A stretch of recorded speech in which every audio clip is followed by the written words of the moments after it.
सालियन कुटुंबावर दबाव होता असा आरोप दिशाच्या वडिलांचे वकील निलेश ओझा यांनी केलाय। तर माझ्यावर कुणाचाही दबाव नव्हता असं स्पष्टीकरण दिशाचे वडील सतीश सालियन यांनी दिले। दरम्यान या सगळ्यावर पेडणेकरांनी सुद्धा प्रतिक्रिया दिली। 2.5 वर्ष पहिले हे यांचं गुंडांचं राज्य होतं। त्या काळात दुसऱ्याच्या मुलीवर बलात्कार करायचे, मर्डर करायचे, ज्याने आवाज उचलला त्याला मारायचं, हे सगळे कामं यांचे चालू होते। कोणी यायला समोर तयार नव्हतं।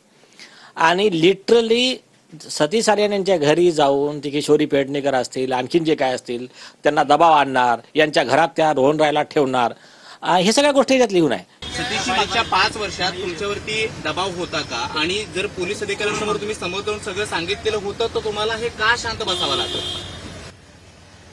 मला एवढं सगळं आयडिया नव्हती, एवढं केलं नंतर कळलं मला सगळं।